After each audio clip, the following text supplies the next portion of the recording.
Bueno, Bien, chicos, chicas, ¿cómo están? Hoy tenemos el cierre de la unidad 3 y como es costumbre, tenemos un invitado. Siempre tratamos de buscar a alguien que represente alguno de los temas que estuvimos trabajando en estas últimas clases.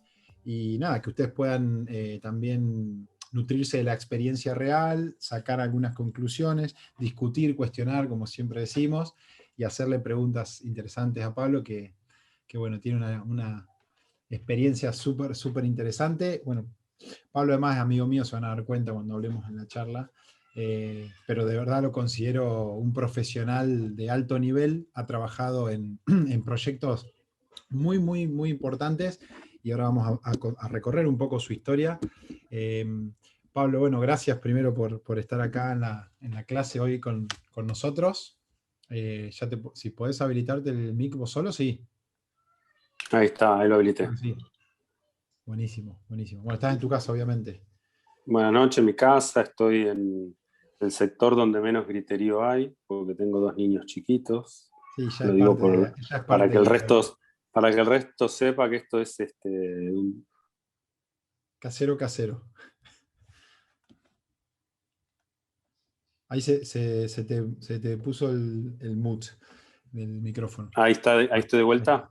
Sí, ahí está. Ahí está. Hay un momento en la vida donde uno se empieza a esconder de los hijos para encontrar un minuto de paz. Eso es entre las 7:30 de la tarde y las 12 de la noche. Sí, sí, tal cual. Bueno, a mi hija también la van a escuchar. Para que lo sepan, hay todos los jóvenes que van a emprender la familia en algún momento. Tal cual. Pablo, Bueno, bueno, gracias por mirá, la intro, Pablín.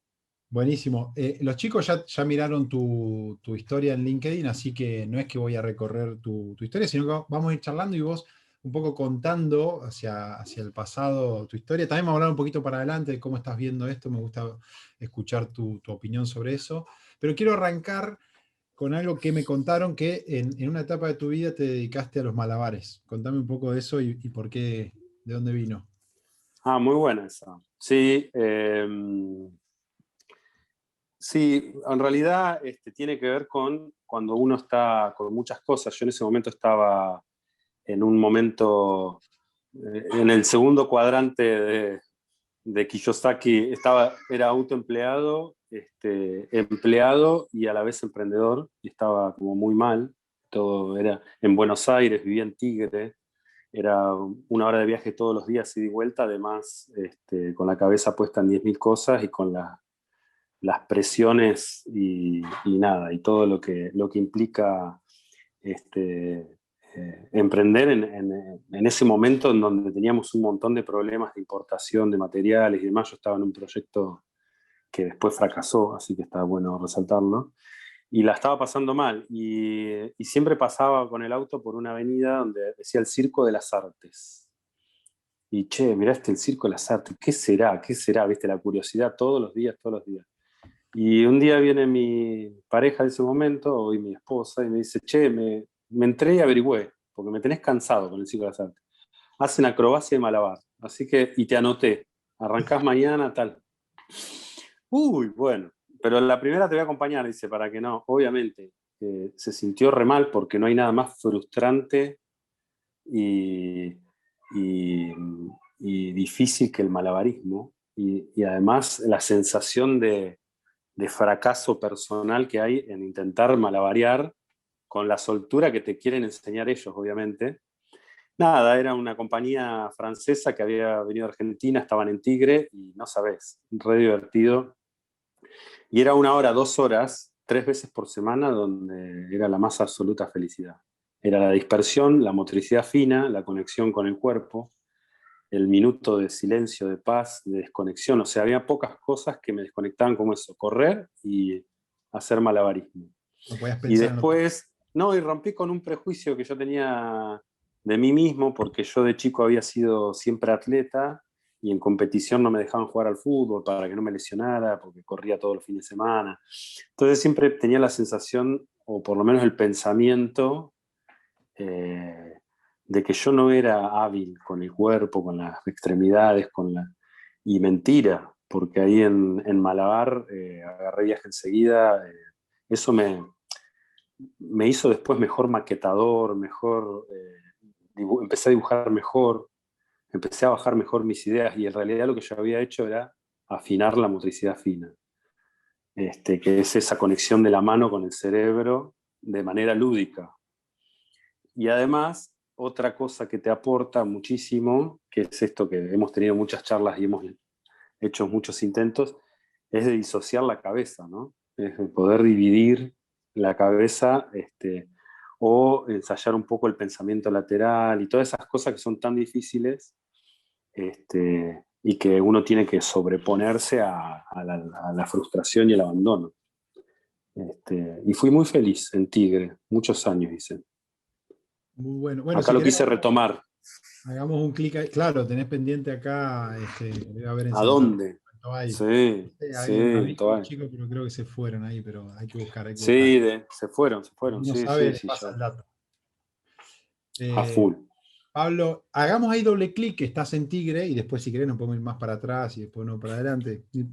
Esta charla es descontracturada y después yo voy a guiarla a estos minutos y después ya los chicos te van a ir haciendo preguntas.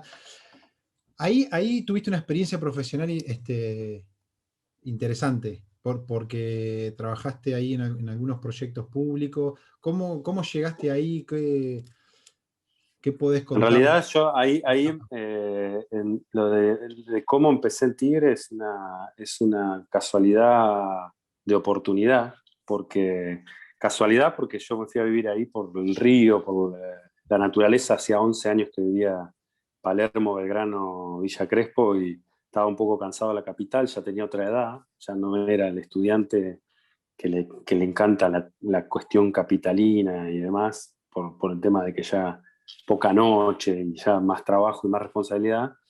Entonces me fui a vivir a Tigre y de repente empecé a ver en el contexto muchas cosas interesantes y muchas cosas interesantes para hacer, tanto de infraestructura de la ciudad. Cuando me fui a vivir ahí, ya hacía 4 años que trabajaba en una empresa danesa y estaba acostumbrado a resolver o a ver cómo se plasmaban soluciones en infraestructura de espacio abierto, público, transporte, movilidad, paisajismo y demás. Y Tigre me parecía como un municipio recontra avanzado porque eh, habían hecho una muy buena gestión, un vecinalista, se llamaba Ricardo Ubieto, y me parecía un lugar re lindo para hacer proyectos. Cuando averigüé, el, este, me di cuenta de que era fácil llegar a las personas que por ahí tomaban decisiones, y bueno, me animé a empezar fue de casualidad en un café Martínez, que yo estaba ahí, escuchaba a dos tipos hablando atrás, que era muy fácil llegar al intendente y demás, proponerle hablar con él. En ese momento era Sergio Massa. Y bueno, y lo hice, le escribí directo y en una semana ya estaba reuniéndome con su jefe de gabinete, que era un equipo de trabajo que le había traído al ANSES. Esa época, un mail, ¿no? Escribiste un mail. Le escribí un mail, él venía de ser jefe de gabinete. O sea, imagínate, volví a la intendencia en esa transición que tuvo.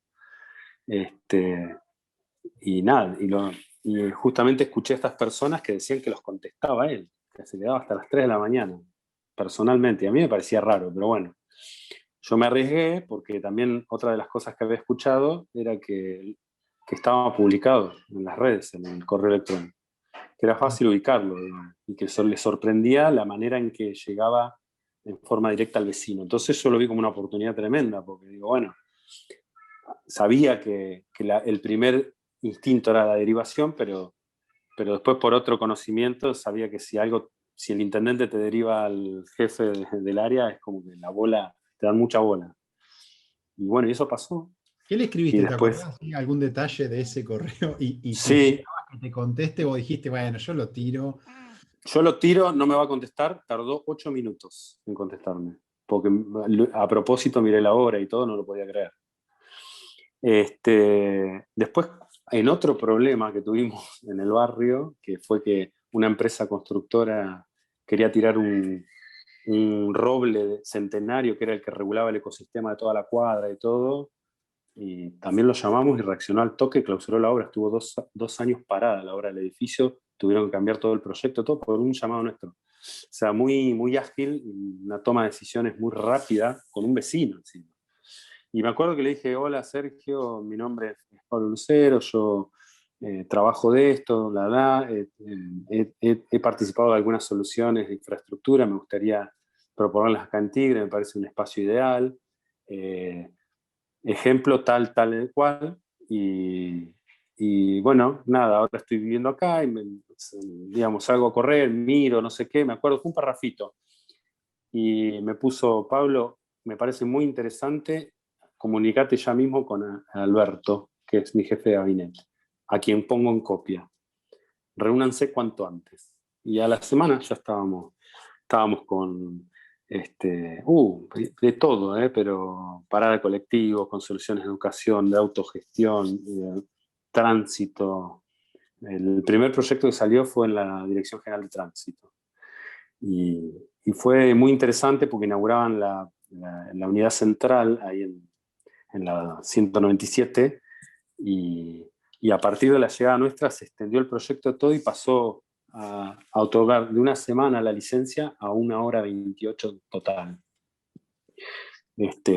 Con previo turno web y digamos con análisis, con múltiple choice, multitouch y con análisis médico en tiempo real. Me acuerdo que fue terrible porque una vez, en uno de esos días fue una famosa pensando de que eso había tardado porque era ella y no, tardaba 2 horas en total, pero a cualquier ciudadano, pero re agradecida pensando que el municipio le había hecho un favor y cagábamos de risa. Así que nada, y yo lo que me pasó fue que entré en un momento clave donde se creó por fuera del municipio como la dirección de innovación de Tigre. Entonces como que eran todos outsiders que pensábamos soluciones, proponíamos al municipio y después se ejecutaban dentro de la estructura de la administración y demás, y era un crisol de ideas y estábamos todo el tiempo tiroteando mal. Inclusive a esa dirección vino gente de Google, de Silicon Valley, mandaron gente para allá, para todo lo que era las soluciones tecnológicas que quería proponer Tigre, quería hacer lo que hoy está proponiendo Constantini con Nordelta 2, que es ser la primera Smart City de Argentina. Bueno, ahí en Tigre ya había cosas que se querían hacer con el tema de los colectivos, el transporte, el tema del tráfico fluvial y demás. Bueno, estoy hablando hace un montón, porque eso fue hace 10 años. ¿Vos cuántos años hacía que te habías recibido, Pablo? Y a mí me llevó un montón también igual, pero más o menos, a ver, déjame pensar. Pero eras joven profesional, digamos. Hace poco. Sí, sí, lo que pasa es que yo empecé a trabajar mucho antes, ¿no? Sí, por eso tenía otro perfil, porque yo de hecho, cuando me postulé a la empresa esta extranjera, decía condición excluyente, inglés fluido nativo. Y yo no sabía hablar inglés, me acuerdo. Y ahí fue donde yo hice un clic, porque me dio bronca, ¿viste? Porque yo daba con el perfil todo, y me dio bronca que por una barrera idiomática, que yo nunca le había querido dar pelota al inglés, no era que, ¿viste? Me copié toda la secundaria, siempre me habían hecho todo, nunca le había dedicado tiempo ni nada. Y me acuerdo que fui a la entrevista y me dijeron, bueno, o sea, te vamos a tomar, pero en 6 meses tenés que trabajar con Copenhague sin fisuras. Y bueno, y pasó eso. Y yo me acuerdo que eso lo linkeo a esto porque yo me había mudado, hice todo un clic, y, y nada, tenía 3 años como diseñador, nada más. Y después, pero hacía bastante que ya trabajaba y ya ahí había dado como un salto porque en general los extranjeros no se fijan eso. A mí no me preguntaron qué había estudiado bien, qué título. No te preguntan nada. Ellos te piden que vos demuestres y todo lo que propones te lo avalan o te lo desacreditan. Pero si ven que vos lo que a mí me pasó fue que yo, a partir de mi llegada, empezaron a ganar nuevos clientes y cada vez más. Y en menos de un año yo era líder con 5 empleados a cargo.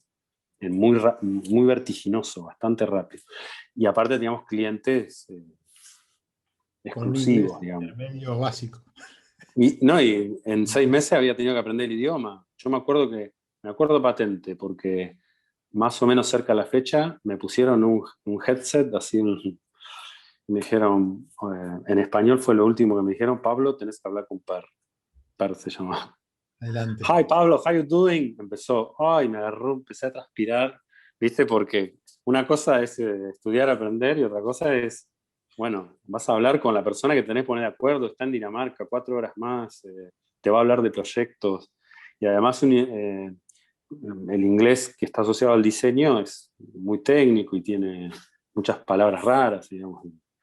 Muchas veces me retaron por ser medio como muy latino en ese aspecto, pero bueno, te corregían bien, decían: Pablo, acá estamos en Escandinavia y eso no. Pero bueno, imagínense que es, en general, en diseño, el estándar de calidad tiene un nivel, bueno, Escandinavia está como siempre un poquito más arriba, en todo, en Como si fuera innovaciones. un mundial de fútbol, ellos están en el podio. Son Alemania, tienen, digamos, es como, no sé cómo explicarte, tienen una perfección, porque vos decís diseño, Milán, Italia, ¿viste? Es como, no sé, como que te sale eso primero, pero en realidad el diseño italiano y las industrias italianas se hicieron famosas por la corriente de antidiseño, es todo lo contrario, porque es la corriente más fuerte, contraria o de revelación a lo que es el racionalismo alemán, que es la escuela Bauhaus, la escuela Ulm. Toda la formación mundial de arquitectura y diseño viene de Alemania. Italia siempre fue la contra, digamos, en todo, en cine, automotriz, vestimenta, y tiene un marketing buenísimo. Conclusión: el diseño escandinavo es excelente, pero Italia está más avanzado en el marketing y en cómo, bueno, el Salón de Milán los llaman ellos, los daneses van al Salón de Milán, ¿se entiende? Es como que eso tiene mucho que ver con la Super Studio Più y todo eso, la gran potencia de revelación que tuvo Italia, del antidiseño. O sea, inclusive vos tenés el Salón de Milán y a 2 kilómetros tenés el Fuori Salón, el antisalón. Para que vos tengas una idea, hasta se hackean ellos mismos, es buenísimo. Y hay veces que encontrás cosas más interesantes afuera del salón, porque el salón es la corporación, es no sé, las primeras marcas, las compañías, y después tenés los emprendedores, diseñadores independientes y los súper talentosos que no los puede comprar nadie. Son los mejores, en realidad. En eso, Italia es número 1. ¿Cómo, cómo pasás de ahí a luego empezar a desarrollar tus propios productos? Ahí tuviste una experiencia de altísimo nivel trabajando en equipo eh, para Bueno, una yo empresa. sí, yo estaba trabajando en esta empresa. Después, en un proyecto así de diseño, que me invitó un inglés, Steve Watson, expusimos el 2010 en Milán. Y me acuerdo que fui a Milán y ahí hablé con muchos y conocí mucha gente y demás. Y ahí me di cuenta de que yo ya no podía seguir trabajando en relación de dependencia. Es como que no me representaba. Y ya venía hace unos cuantos meses saliendo de mi trabajo y emprendiendo con unos chicos de acá de La Pampa, de juntadas así, empezó que una charla, otra y otra, empezamos a, a ver qué podíamos hacer juntos. No había un horizonte, y en ese momento uno de los chicos venía de Japón y se vino alucinado de la cultura japonesa y de las soluciones. Y una de las cosas que más le había sorprendido era toda la cultura del vending machine y de la autogestión. Entonces me acuerdo que nos juntamos a tomar un café ahí en Cabello y Paunero, creo que era por ahí, y me acuerdo que me dijo, Pablín, tenemos que hacer una máquina de autogestión, touch, donde vos puedas. Obviamente, en ese momento empezamos a cranear y decíamos, uy, desde residenciales ABC1 de Buenos Aires, de las torres, ¿viste? Tipo Puerto Madero, hasta administración pública. No había terminales de autogestión, no existían, no había nada, ¿viste?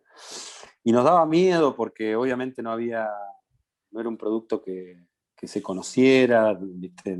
Sabíamos de lo difícil que la gente había incorporado el cajero automático y bueno, y toda esa cosa de la autonomía y de qué toco, qué no toco. Bueno, empezamos a estudiar. Este amigo mío había tenido una empresa en Italia, había fabricado unas máquinas expendedoras de DVDs. También pampeano, ¿no? Pero, Sí. sí, Juan Ignacio Meluso. Ay, me lo- Había tenido la empresa, ¿viste? Habían fabricado un montón de máquinas. Obviamente, la máquina que hacía él, que yo la conocí y todo, porque la trajo a Argentina en 2 videoclubes y demás, tenía, no sé, 800 piezas, re compleja, la hacían cerca de un astillero naval, tenía nada, era re compleja, él se re quemó haciendo esa máquina. Pero entendía que era el puntapié inicial, o sea, medio como que fracasó porque era cara, nada, a la gente le costaba relacionarse con devolverle el DVD a una máquina, la cuestión esa del royalty o del carnet pagando un cupo, un servicio mensual. Netflix era un sueño, en ese momento no existía, no había ni siquiera buenas conexiones de internet. Perdón, chicos, videoclub eran unos locales donde uno iba y retiraba, se hacía socio con un carnet y retiraba un coso rectangular así, que lo metía en un coso grande y con eso veía películas. Porque hay chicos acá. Un buzón. Bueno, esta máquina daba a la vidriera, vos ponías tu carnet, que era código de barra, ni siquiera era como el cajero, no era magnético, era código barra. Te levantaba el usuario y vos sacabas las películas que vos querías, no era touch, era por selector. Y te salía el DVD, ¿viste? Oh, un boom. El flaco había visto también en cosas y se volvió loco y bueno, la desarrolló en Italia toda. Y después, bueno, obviamente se dio cuenta que eso no lo podía hacer, se combinó con las ganas de volver un poco acá, porque en realidad es un ciudadano en medio del mundo, anda por todos lados. Y bueno, y dijimos, hagamos una terminal. Y nada, imagínate, de la máquina de desprender DVD, que tenía un encadenado, que tenía, imagínate, 300 películas metidas adentro, que buscaba por coordenada, bueno, nada. Yo le traje un diseño que era 3 dobleces de hoja, era el minimalismo más extremo y se quería morir porque, viste, venía de toda una carga, una frustración de fabricante y yo le contaba los puntos de soldadura que iba a tener el producto para llegar a la síntesis. Le decía, mira, desde la punta hasta la punta no puede haber más de una sola unión en toda la máquina. O sea, entonces eran 2 grandes pliegos que se unían y ahí tenía un solo punto de contacto. Bueno, nada.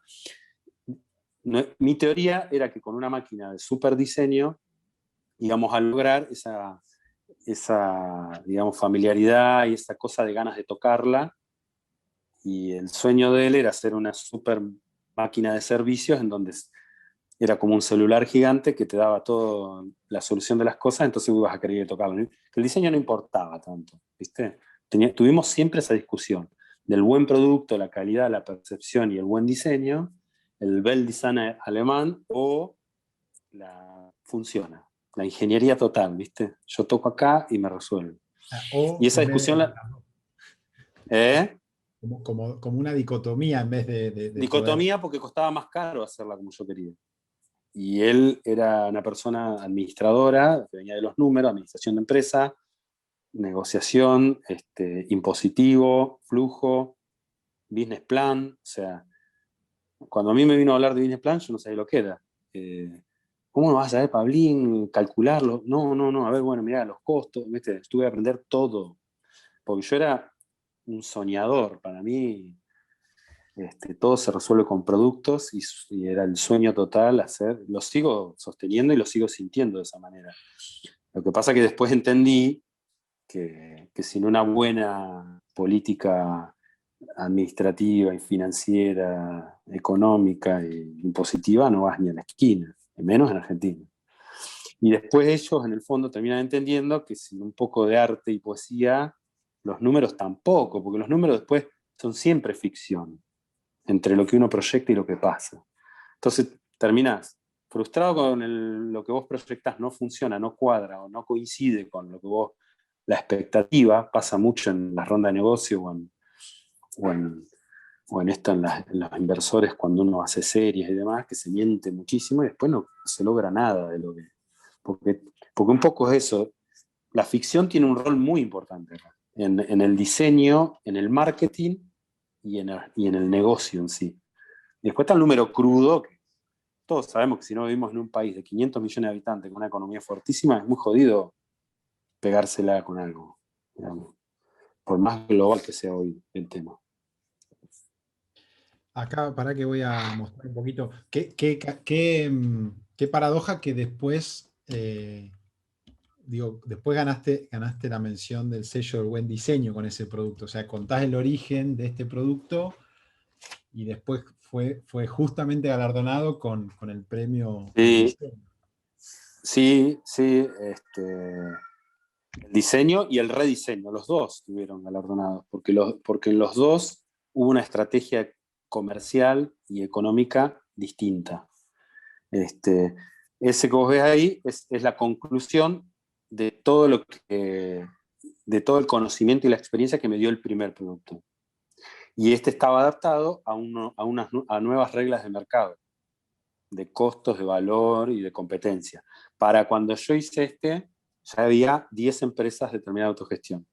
Ya teníamos competencia por todos lados y sobre todo con compañías que eran grandísimas, que tenían toda una estructura metalúrgica porque venían de hacer otros productos y se abocaron a la autogestión. Entonces ellos eran Esto, muy competitivos tu socio, fabricando. perdón, Pablo, ahí tu socio detectó esa tendencia en otro país, la trajo para acá. ¿Cuánto fue la ventana de tiempo entre ese momento y esto que contás, donde ya hay 10 empresas que reaccionan y empiezan a lanzar la solución Y como para ese? 4 años, Ah, bueno, como bastante, 4 años. Un bastante, montón. Porque a bastante. nosotros de esos 2 años nos llevó colocar productos, ¿eh? Que la gente tocara y que confiara en una determinada autogestión. Nos llevó muchísimo tiempo. Ganamos Va Emprende, que era un programa fue el primer Va Emprende, el primer programa ANR de la Ciudad de Buenos Aires. Nosotros fuimos en producto industrial, fuimos favorecidos. Ahí aprendimos bien a armar un proyecto para conseguir financiación. Y con esos primeros hubo un montón de auditoría, me acuerdo, Nardós, que creo que estaba, no me acuerdo que nos volvió loco para después contar en qué habíamos gastado. Yo tenía hasta las tuercas, ¿viste? Ahí empezó como toda la nueva generación de ayudas económicas con ANR y demás. Y nosotros, si no hubiese sido por esos planes, nos hubiésemos muerto de hambre, porque nos costó muchísimo. Nos costaba fabricar, asumir riesgo y después colocar el producto. Nos ayudó también un proyecto enorme que hicimos con Chrysler. Eso fue realmente muy, muy una startup. Nos eyectó porque en un abrir y cerrar de ojos teníamos terminales en Punta del Este, en Pinamar, en las 25 sucursales de Jeep, con catálogos digitales, bla, bla, bla, en todo Capital. Y ellos no quisieron adquirir el producto, lo alquilaban. Entonces ahí nos abrió un nuevo negocio de alquiler. Este, eh, Ahí, mira, vos cuando hablabas de oportunidad, es re loco lo que voy a decir, pero una cosa re absolutamente sin querer nos abrió un negocio nuevo a nosotros. Por ejemplo, una de las cuestiones del primer diseño, que era toda una superficie de chapa, nos permitía ponerle marca, brandear y customizar el producto. Eso era algo que al cliente le gustaba mucho.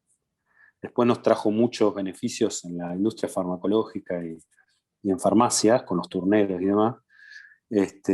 Pero la historia era que yo pegaba el vinilo y cuando despegábamos se salía toda la pintura epoxi. Entonces, imagínate lo que era tener que sacar el frente de la terminal, mandar a la fábrica, pelarla, arenarla y volverla a pintar.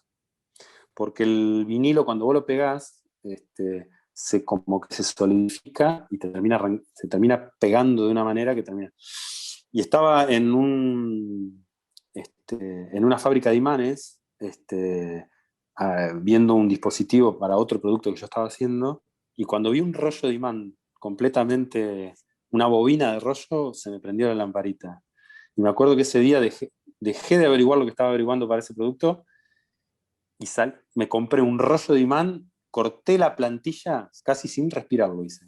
Del frente de la terminal, cuando apoyé el lienzo y se pegó todo de manera instantánea, dije, nos acabamos de salvar.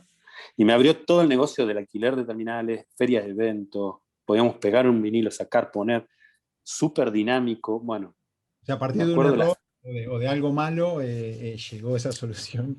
Sí, o algo que yo venía arrastrando, una Tenía que frustración pasar. con el puto vinilo que yo tenía, y venía mal, venía mal, venía mal, y en un momento de dispersión, No lo resolviste me todavía, acuerdo, ¿eh? Tenés bronca al vinilo. no, pero no sabés, yo estaba diseñando unas antiparras, unos anteojos para caballos de carrera y de polo, que usan el sistema magnético, la trampa, y estaba muy enfocado en ese producto, ¿viste? Pero lo que pasa es que en ese momento fue una revelación tan grande, y eso creo que pasa mucho, cuando uno arrastra mucho análisis y sobreanálisis sobre algo, el día que se te presenta la oportunidad delante de cómo resolverlo, no lo podés dejar pasar. Es un segundito, una explosión, es una eureka. Hay que estar bien atento a todas esas cosas, porque ahí nos cambió a nosotros, pero de verdad, muchísimo el negocio con solo hecho, porque ¿qué pasa? El diseño está muy asociado al marketing. En eso, la barrera de entrada al marketing del diseño industrial de los tradicionales y clásico fue muy grande, no lo dejaban entrar, no lo dejaban entrar, no lo dejaban entrar, porque antes se concebía el diseño como algo casi arquitectónico, los diseñadores eran como una especie de escultores, ¿viste? Eh, Viene de las artes y oficios ¿y qué es eso del marketing, viste? De venir a contaminar la calidad de producto de Bauhaus y todo. Y terminó encontrándole casi toda la razón de ser en el marketing, en esto del el problema o la necesidad, ¿viste? ¿Resolvemos algo o creamos una necesidad nueva? Ahí estuvo toda la discusión, inclusive en la universidad. Los grandes formadores no aceptaban mucho el marketing, pero es inevitable, ¿viste? Y después se comprobó y lo terminó pasando por arriba también. En ¿Y cuál eso sería es... tu conclusión con ese tema de problema o necesidad creada? ¿Cuál es tu forma de verlo ya hoy Y con... mirá, yo creo que yo porque tengo un abordaje muy filosófico de todo esto. O sea, para mí, una buena resolución de problema o necesidad es filosófico, son las preguntas que vos te haces. Si sos una persona curiosa y filosófica, tanto uno como otro te va a llevar a un buen programa de diseño que en definitiva es un programa de soluciones. Hay veces que es una necesidad puntual, pero que no representa un producto atractivo para el mercado, pero resuelve un problema. Y hay veces que es generar una necesidad que hace un producto súper exitoso, pero es un gadget, una pelotudez que tiene su nicho, su fanático y ya saben a quién le van a vender, cómo, después hacen la estrategia de marketing en función de cómo llamar a ese cliente. Y, digamos, ahí hay mucho creativo y gente hábil atrás. Y después el producto puede ser hasta malo, si se quiere. Viste, hubo una época donde tuvo de moda todo lo que es los bazares chinos, donde había cada pelotudez que a veces era un problema verdadero y a veces una pavada, que hay gente que le encanta consumir, porque también está asociado a una cultura el consumo. Entonces, si vos sos una sociedad consumista, el compre ya, viste, la venta televisiva después de internet, bueno, nada, es como que... Ahora, después está el costado más artístico, como disciplina de arte visual, en donde lo que nosotros hacemos son obras escultóricas, íconos. A ver, y después Aún cosas que tienen una funcionalidad. O sea, vos hablás del tótem de auto, absolutamente, una pieza también de diseño. es una obra de arte para mí, que convive en un espacio arquitectónico que es otra obra de arte, que está en el medio de una interpretación del espacio y de cómo la gente se mueve en una situación de descanso cautivo, de espera, de, hay una incertidumbre ahí mezclada en el medio, o sea, hay un montón de cosas que tienen que ver con la sociología, la psicología, que del comportamiento humano, que hay que entender de por qué los productos y las soluciones son como son. Y después está la experiencia de usuario, las interfaces y todo eso que tienen que ver cómo nosotros percibimos la forma, la estructura, el color y la comunicación, o sea, cómo nos sentimos atraídos. Estás muteado, Paulín. Se te puso mute. Ahí está, ahí ahora. Hablaba de otra cosa, después otro mundo, la interfaz, en donde ahí conviven otras cuestiones de comunicación visual, que es cómo interpretamos nosotros, bueno, el color, la masa, el tono, la estructura, porque no, hoy la pantalla de nuestro celular con los iconos es es una obra de arte en sí, que no sabemos bien interpretarla como obra de arte, pero lo es, porque atrás hay, si vos ves los iconos, el mosaico del iPhone hecho con Fibonacci, te volvés loco. La manera en que ellos hicieron el shape, la curvita, todo, como cuando vos tocas las cosas que pasan, hay una experiencia de usuario ahí que ellos están a 10 pasos más adelante que vos, que sos el que terminás validando eso, legitimando y comprando la siguiente versión. Yo arranqué con el iPhone 4 y no voy a seguir hasta que me muera, porque en el trabajo me dieron el otro y no lo puedo soportar. No lo uso. No lo uso porque no me gusta el teléfono, porque no me gusta la interfaz, porque no me gusta Android, porque no lo puedo soportar. No es que, o sea, imagínate lo fidelizado que estoy. Y reconozco que son eficientes, son rápidos, tienen todas las virtudes de un teléfono celular, digamos, o de una computadora móvil, no sé cómo. Te hago la Pero última, así, sí, así los chicos empiezan a preguntar.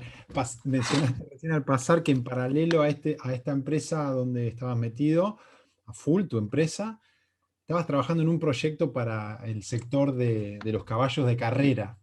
Y sí, de ahí contá un poquito cómo saltás después a Mindbot, tu actual empresa, mm. donde también solucionan problemas. Solo haciendo hincapié o apuntando en ¿de dónde ahí surgen dónde crees que surgen esas conexiones para, hablando de... Mira, en eso, o sea, las oportunidades de trabajo y de resolver surgen de la red. O sea, ahí yo en ese momento trabajaba en un espacio, en un coworking en Buenos Aires, en donde había muchas empresas, y en un espacio de café, charla informal con un pibe. Ah, mi viejo es entrenador de polo y vos sabés que está hace años queriendo resolver la única lesión que se puede prevenir en caballos de polo, que es la ocular. Oh, te imaginas, eso de ahí hasta los productos prototipos, unos 100 viajes a Lobos, ida y vuelta, estudiarme toda la fisonomía y la cabeza del caballo, de la raza de polo, de carrera. Aprendí muchísimo, me frustré muchísimo, me puse un desafío fuertísimo. Terminamos hasta trabajando con el jefe de la caballeriza del Sheikh de Abu Dhabi, una cosa pero que no tiene collete para los caballos de endurance, que son las maratones de 200 kilómetros en el desierto, que se ulceran todos los ojos los caballos, todo, pero es el deporte más sofisticado de los jeques. Bueno, todo eso de una pregunta y de una curiosidad en un café, en un coworking. Imagínate la locura y de no poder decir que no, que eso era un gran problema que tengo yo con todos. Que cuando te entusiasma el desafío no puedes decir que no. Y después, bueno, Mindbot, ¿cómo llego? También por casi te diría, con el que empiezo Mindbot es con un ex socio de las empresas de determinada autogestión, que arrancamos 5 socios, imagínate la inexperiencia. ¿A dónde puede llegar una empresa con 5 socios? A ningún lado. ¿En qué terminó? Después 4, después 3, siempre comprándole la parte al otro, ¿viste? Siempre hasta encontrar la mínima expresión.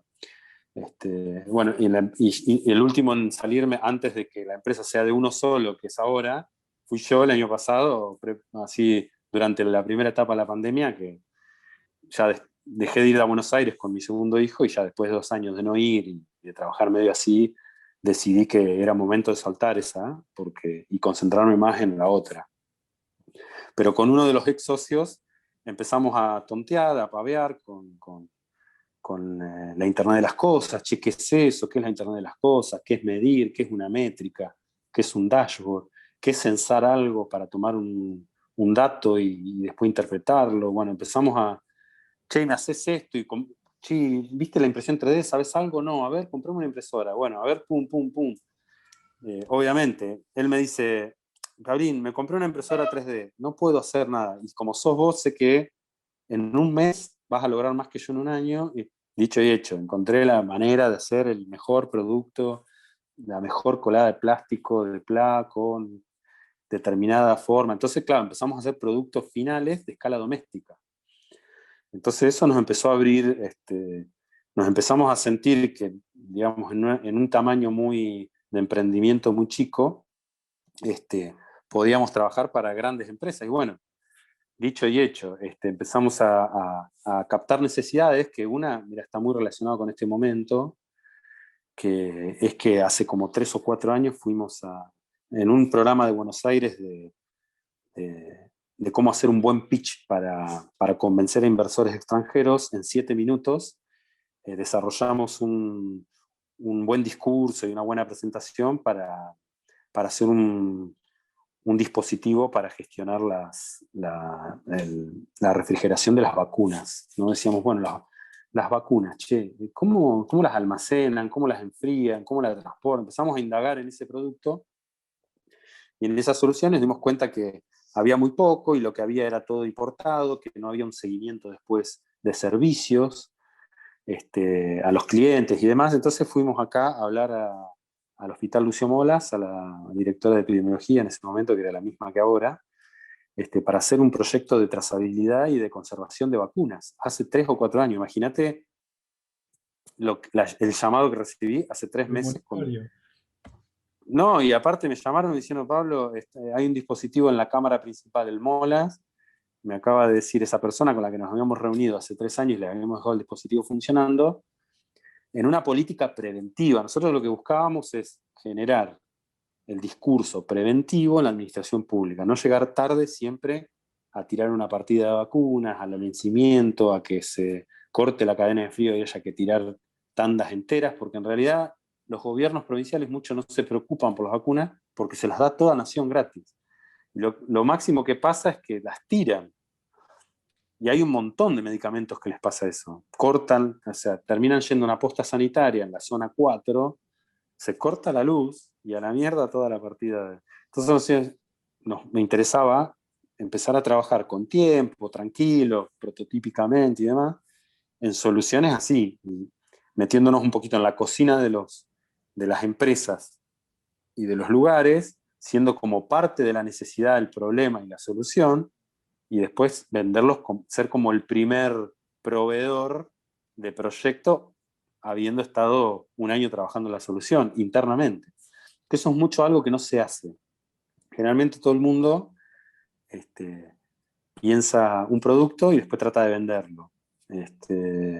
Y a nosotros nos ha servido trabajar mucho con el problema y la necesidad, y con gente que sabe mucho de eso, del saber específico. Entonces, hace 4 meses me llamó el de recursos físicos del ministerio y me dijo, Pablo, mira, ahora no hay una cámara, hay 4, hay una cámara exclusiva de Sputnik, vamos a poner una en cada zona sanitaria, o sea, hay una proyección monstruosa con este producto. Y nos hablaron de ustedes, que ustedes lo desarrollaron, hicieron todo. Y nosotros como una actitud proactiva, imagínate, de hecho el dispositivo de la cámara principal nunca les cobramos, si está funcionando perfecto, y las encargadas de inmunizaciones están fascinadas porque en su celular les llega cuando se abre la puerta, cuando hace coso, cuando se cierra, cuando sube, cuando baja, cuando pega un salto, todos los grados que baja. Todo eso era la gestión que ellas hacían manual. Y cuando les llevamos todo esto se volvieron locas. Estaban fascinadas. Ahorros gigantescos. Y en una motito, hacían 30, 40 cuadras, en la motito iban, abrían, veían la cámara prendida, cerraban, se iban a la casa. Dice que no dormían de noche. Una santa, 2 hermanas son. No saben. Entonces, con esto, imagínate, miran el celular, a ver la cámara y está tirando 18 grados bajo cero la Sputnik. Ah, buenísimo. Y bueno, eso le da mucha libertad al que tiene que gerenciar elevadísimos costos de stock, porque bueno, ahora pasa que hay que cuidar mucho los recursos, porque imagínate lo que vale una vacuna hoy, Pablín, en todo lo que estamos recibiendo. O sea, hoy la solución nuestra valía 1 millón, pero hace 3 años, bueno, vamos a ver, vamos viendo, ¿viste? Nadie le daba pelota. Pero imagínate, eso es lo bueno. Y en eso tengo mucha experiencia de fracaso, de ir muy avanzado con algo que no se valore. Sí, antes, siempre nos pasó. Nos pasó de sufrir mucho la incorporación en el hábito, en el uso y en la cultura, por estar queriendo siempre estar muy adelantado o querer eso, no sé, somos como, estamos empujando el adaptador temprano todo el tiempo, ¿viste? Y después hay todo un proceso para que llegue al volumen interesante de venta. Y capaz que ya estás cansado después, ¿viste? Es como que en eso, bueno, ahí los negocios, me imagino que tienen otro análisis, ¿no? Lo que sí, nosotros hemos estado charlando, Pablín, varias veces en estos pelotazos de oportunidad, ni más ni menos en este último que mostraste ahí de lo que era el control de acceso en la post-pandemia y cómo íbamos a volver, un poco también enfocados en el valor del edificio, porque eso es medio el paradigma del pasado. Vos fíjate que ahora pasó la pandemia como en dos grandes, la segunda ola y viene la tercera, qué sé yo, y cada vez le damos menos bola al espacio físico. Y empezamos a ser más eficientes el teletrabajo y esto me hace acordar una vez un tipo escuchando hablar de que un arquitecto de que decía que los edificios de banco en Hong Kong eran obras escultóricas que mostraban el poderío, pero que estaban vacíos y que la gente ya no iba a trabajar. Museo. Estoy hablando hace un montón. Claro, eran como, acá estoy yo, HSBC, ¿viste? En el Kuala Lumpur, en el sudeste asiático, en la sede financiera de Asia. Bueno, acá estoy yo, pero no sirve para mierda este edificio. En realidad contraté a Norman Foster, la tengo re grande, pero es algo que en la cultura de uso no funciona, y esto es lo que está dejando la pandemia, que ya volver, sí para algunas cuestiones puntuales y ya sabemos, pero la mitad de las cosas se van a replantear, y ahí hay que estar. Pero claro, tenemos todo un ejercicio de 2 años, con buenas conclusiones. En la hipótesis es más difícil romper el paradigma. Bueno, vamos a hacer unas preguntas. Chicos, chicas, pueden abrir micrófono, acribillarlo a Pablo a preguntas. Han recorrido distintas experiencias. Fueron anotando, los veía súper concentrados ahí, concentradas, tomando nota. Y podemos hacer algún resumen de la charla, Pablo, porque dijiste cosas súper Dale. importantes. Tengo dos links de videitos y después querés te los mando para que Dale. vean cómo estas ideas nosotros las contamos en un video de 1 minuto y medio, de 1 minuto. Sí, full. Pero que en realidad son re complejas, pero que es muy importante la comunicación, la estrategia de comunicación, mucho más allá de la necesidad y el problema. Porque una cosa es el sesgo cognitivo, no sé si esas cosas bueno, hablan y todo eso. Una cosa es como yo entiendo, como vos entendés y cómo queremos que el consumidor entienda y los prejuicios que tenemos, la formación, la educación. Entonces, yo hay dos ejemplitos de cómo a mí me gusta abordar las cosas. Y ahora en la administración pública estoy tratando de cambiar eso, de cómo comunicamos bueno, ahora las acciones de cultura, ¿no? Pero en general todo, porque ahí generalmente siempre hay una falla. Y el éxito a veces está asociado con eso. Muy interesante. Bueno, ¿quién quiere romper el hielo? Buenas noches, Pablo. Yo tenía una pregunta, bueno, justo con respecto a esto último que decís, y quizá se expresa mejor en el video, pero es con respecto a estas soluciones que vos planteás de distintos productos. ¿Tienen algún método para validar si este producto puede llegar al mercado, si va a llegar a los consumidores? O sea, para validar más que nada las suposiciones que ustedes hacen. Y mirá, ahí está. En general, en eso, viste, qué sé yo, vos podés hacer estudio de mercado, podés preguntarle a amigos. Las 3 Fs no solo para financiar, sirven muchísimo para censar qué se entiende del producto, si le parece bueno, si lo compraría. las encuestas también. Pero bueno, no deja de ser subjetivo y es muy difícil, no tenés un muestreo real. En esta cosa de abordar una solución, un problema, con producto o con ya sea con software o con lo que sea, hay un altísimo riesgo de entry level para llegar a la gente. Y generalmente fracasan muchos. O sea, es altísima la tasa de fracasos que hay entre lo que yo, si vos me preguntás a mí, yo ya me hubiese hecho millonario 25.000 veces con las cosas que yo pensé que me iba a ir bien. Y no. Y hasta tuve la experiencia de decir, bueno, yo con esto en Estados Unidos me llenaría de plata. Tampoco. No, no es así. Hay muchísimos factores. En diseño hay un dicho que dice que una muy buena idea mal bajada es una mala idea. Y tiene un poco que ver con eso, de que a veces las ideas son buenísimas y la ejecución es muy difícil, porque depende de un abordaje multidisciplinario, de muchas variables, de saber delegar, de rodearse de muy buenos consejeros y tutores, mentores. La verdad es que el contexto, ¿dónde lo vas a aplicar? Ahí hay una cuestión antropológica, sociológica. Argentina de por sí es muy difícil porque es un país de pocos habitantes, con una situación compleja. La economía nuestra, la gente está, digamos, muy ensimismada en la temperatura económica, macroeconómica, microeconómica. O sea, somos unos enfermos de todo lo que pasa, estamos como muy hiperestimulados y siempre como...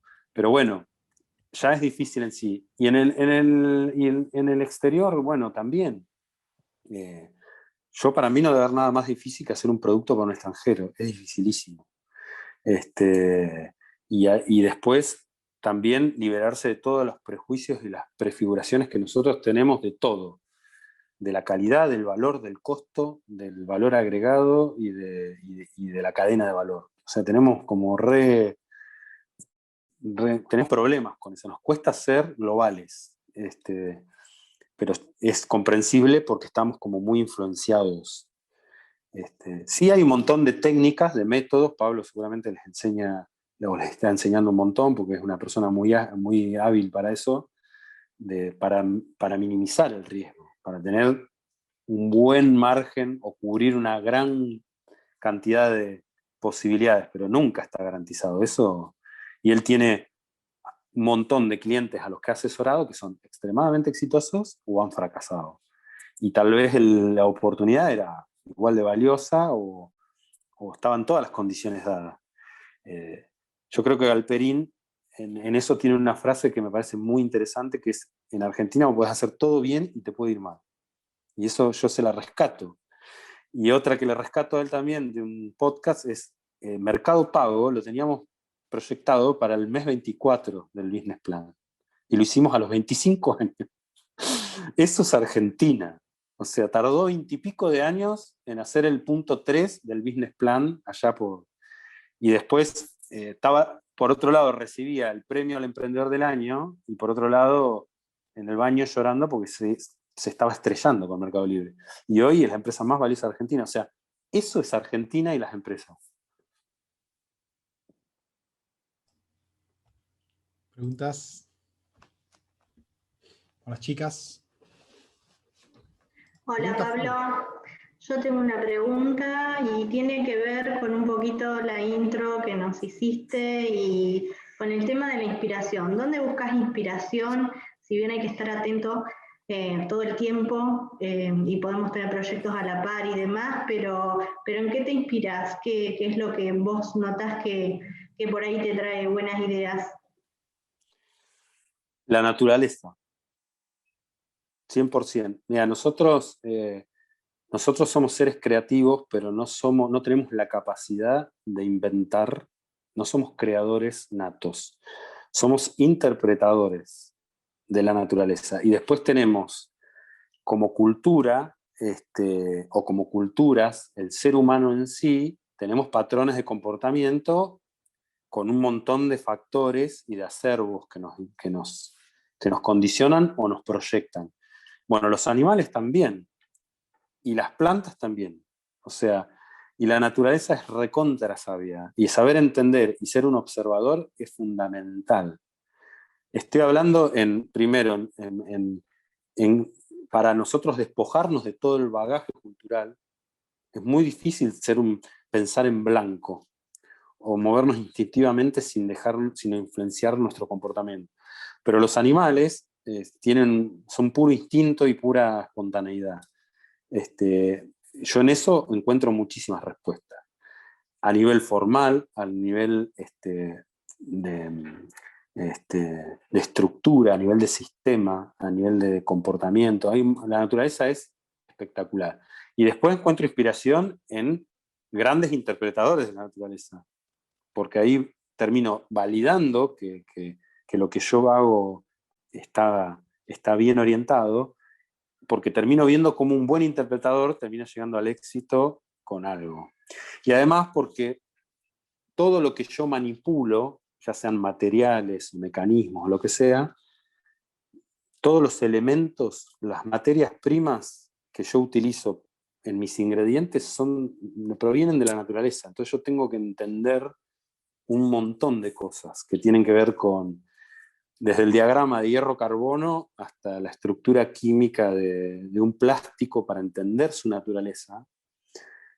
Por más que sea un producto industrial, bueno, ahora hay una transformación de la matriz industrial en donde estamos yendo a obtener los mismos resultados con productos LEED o bajo impacto o de sistema B. Entonces mi generación ya está renunciando a la industria tradicional y la nueva ya adopta completamente el triple impacto. Entonces nos estamos acercando de vuelta a la naturaleza y en eso primero respetarla, después interpretarla. Por eso ahí me cuesta ver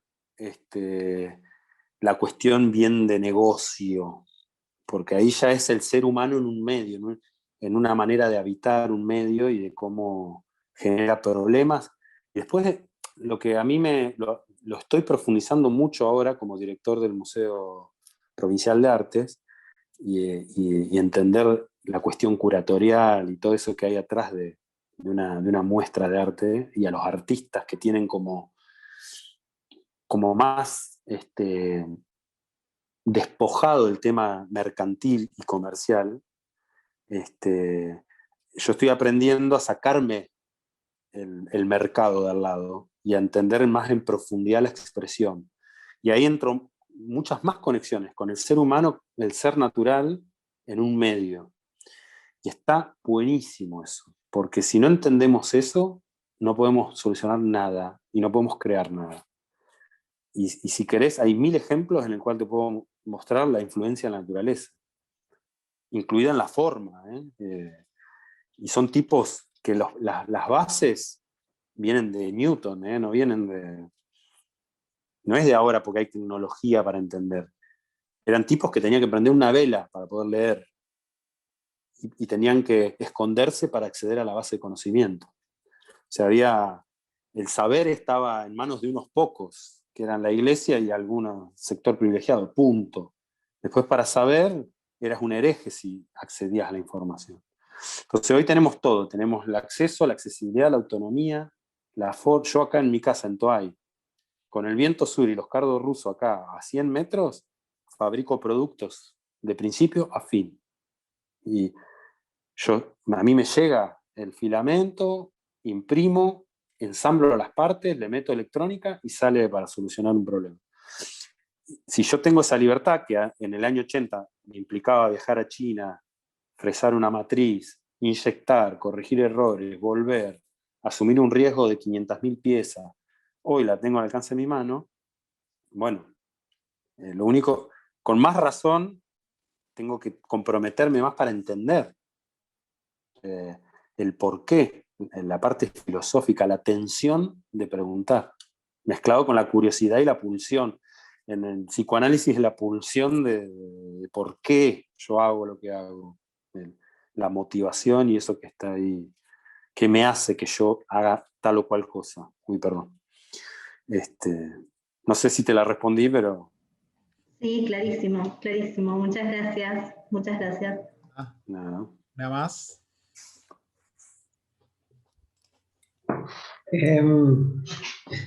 Me quedé pensando cuando mencionaste el podcast de Alperín. Yo te iba a preguntar acerca sobre este podcast, o sea, si recordás cuál es, de cómo llegás a este podcast, decir, Yo, dónde lo escuchás.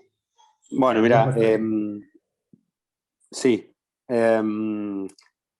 Yo escucho varios. Este en Ajá. particular se llama Aprender de Grandes, en donde hay una persona que se llama Jerry Galbulski, que es un mentor, emprendedor, un curioso del mundo de las soluciones, ideas y empresas de Buenos Aires, que es el que tiene la licencia de TED acá en Argentina y el que hace los TEDx y demás, en donde él entrevista mano a mano a personalidades del mundo emprendedor, de la educación, de la formación, de la creatividad. Y ahí está, ahí Pablo está adjuntando.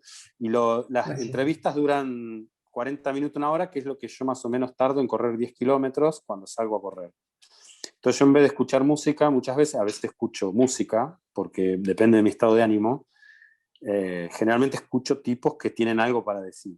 A toda esa línea de Aprender de Grandes la tengo desde arriba abajo, conocida, en donde te puedo decir, me despertó la más absoluta felicidad Jorge Drexler, por ejemplo. Alguien que yo tal vez jamás iría a comprar o pondría una música, sin embargo, en una charla TED, Jorge Drexler habla del movimiento de identidad a través de la música en el mundo, de cómo atrae a todas las culturas y llega a nosotros, a la cultura rioplatense, y se me pone la piel de gallina, me vuelvo loco. Y ahí yo encuentro muchas respuestas en mi profesión. Ajá. Pero bueno, es la curiosidad y de saber unir, conectar los puntos. Qué sé yo, te doy un ejemplo, a veces son conocimientos que no tienen nada que ver. Hay una japonesa, por ejemplo, que él entrevista, que hace una diferencia entre la cultura japonesa y la americana. Desde la amistad hasta en una sala de espera. Y a mí me encanta aprender esas cosas. Porque en definitiva yo diseño para las personas también. Y para mí entender la relación que hay con todas las cosas es muy importante. Y después, bueno, escucho podcasts de todo tipo, de filosofía, de cuentos, ficción. Escucho death metal también, en donde se habla de muerte, de demonios, escucho heavy metal clásico, donde caballeros, espadas y cruzadas. Y también escucho techno house, que es, ¿viste?, una electrónica repesada. Yo, ¿viste?, estoy en el día, los 3 primeros pasos defino qué música voy a escuchar. A veces me inspira y a veces aprendo algo. Muy bueno. Muchas gracias. Bueno, estamos pasados de tiempo y para también respetar el tiempo de Pablo. Excelente charla. Después te vamos a pasar el resumen, Pablín. Pablito sabe que yo me quedaría 10 horas charlando. Yo también, y por eso. Naked on the beach. Claro, Sí. Muteado. Pero bueno. Tengo que cerrar con la parte aburrida del cuatrimestre, pero sí, tal cual. Pero bueno, para nosotros cuando quieran, chicos. Era un lujo, y así te presenté en el foro, cerrar esta unidad de oportunidad. Hablaste de necesidades, hablaste de las personas, del ambiente, de inspiración, de creatividad, de animarse, de coraje. Bueno, siempre conversar con vos es un placer, y espero que de verdad los hayas inspirado a los estudiantes, que es el objetivo de este pequeño espacio. Bueno, Pablito, mil gracias. Para mí es un placer. Ahí les copio 2 links para los videos, para los chicos cuando quieran, en el chat. Y bueno, y cuando quieran, estoy disponible. Te mando un gran abrazo, Pablito. Espectacular. Muchas Un gracias. placer, como siempre. Saludos a todos. A Ale ahí también. Bueno, Muchas gracias. gracias por estar, Pablo. Gracias. Gracias. Chao, chao. Adiós. Adiós. Adiós.